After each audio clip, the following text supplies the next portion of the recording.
ආයුබෝවන් දුෂානි ස්ටේරි YouTube channel එකට අදත් ඔයාලා හැමදෙනාම ගොඩක් ආදරෙන් පිළිගන්නවා. අද මම ඔයගලන්ට ගෙනාවේ හරිම ඉක්මනින් උදේට රැට හවස තේ වෙලාවට හදාගන්න පුළුවන් රසම රස කෑමක්. ඒ තමයි බිත්තර පරාටා. පිටියනලා ගොඩක් වෙලා බලාගෙන ඉන්න ඕනි වෙන්නේ නැහැ. හරිම ඉක්මනින් හදාගන්න පුළුවන්. ප්‍රධාන වශයෙන් පාම් පිටි බිත්තරයි තමයි ඕනි වෙන්නේ. එහෙනම් අපි බලමු මේ රසම රස පරාටා හදාගන්නේ කොහොමද? ඒකට ඕනි වෙන්නේ මොනවාද කියලා. මේක හදාගන්න අපිට මුලින්ම ඕනි වෙනවා පාම් පිටි. මම මෙතන පාම් පිටි හරියටම මෙෂරින් කප් එකක් අරගෙන තියෙනවා. මේ විදිහට බෝල් එකකට දාගන්න. ඒකටම අපි පොඩියට කපා ගත්ත ලුණු ගෙඩියක්, තක්කලි ගෙඩියකුත් එකතු කරගන්නවා. ඊළඟට අපි හීනියට කපා ගත්ත කරපිංචට එකක්, අමු මිරිස් කරල් 3කුත් එකතු කරගන්නවා. මේ දේවල් ඔයගලන්ගේ රස අනුව අඩු වැඩි කරගන්න. ඒකටම අපි බිත්තර දෙකකුත් එකතු කරගන්නවා.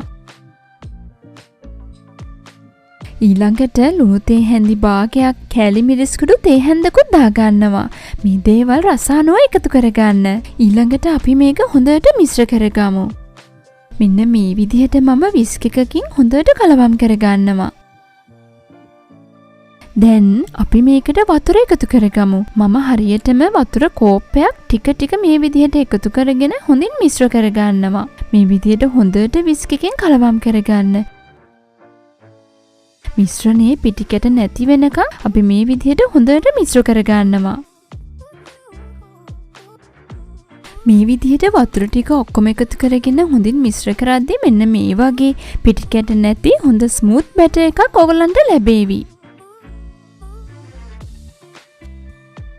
දැන් අපි මේ විදිහට හදාගත්ත පරාටා බැටර් එක මේ වගේ වහලා විනාඩි 10ක් පැත්තකින් තියාගන්නවා. දැන් මේ ඔයගලන්ට පේන්නේ හරියටම විනාඩි 10කට පස්සේ. මේ බලන්න අපි හදාගත්ත බැටර් එක මෙන්න මේ වගේ ගොඩක් උකුත් නැති, ගොඩක් දියාරුත් නැති මට්ටමේ තියෙන්න ඕනි. මේක ටිකක් කුයි වගේ දැනුනොත් ඔයගලන්ට පුළුවන් වතුර මේස හැඳි දෙකක් වගේ එකතු කරගෙන දියාරු ගතිය ටිකක් වැඩි කරගන්න. දැන් අපි පරාටා ටික හදන්න පටන් ගමු. මේ වගේ භාජනයක් ලිපේ තියාගෙන මෙන්න මේ වගේ හොඳට තෙල් ටිකක් ගාගන්න. ඊළඟට අපි හදාගත්ත මිශ්‍රණයෙන් ටිකක් දාගන්නවා. මේ විදිහට දාගන්න කලින් හොඳට කලවම් කරලා අරගන්න. මේ වගේ බැටර් එක දාගෙන හැන්දින් හොඳට මේ වගේ ස්ප්‍රෙඩ් කරගන්න.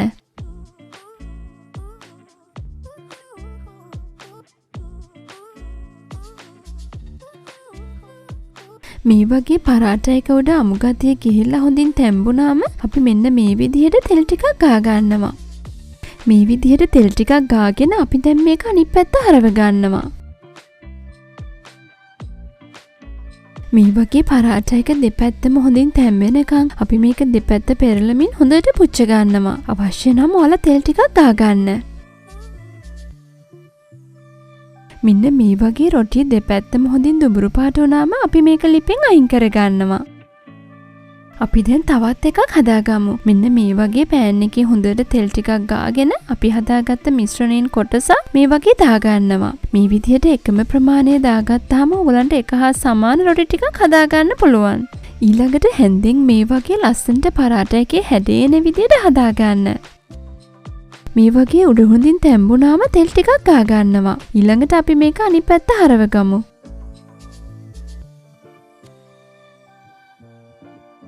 පරාටා එක හොඳින් තැම්බිලා පරාටා එකේ උඩ ලස්සන දුඹුරු පාට ලප එනකන් අපි මේක පුච්ච ගන්නවා. ඊළඟට අපිට පුළුවන් මේක පෑන් එකෙන් අයින් කරගන්න.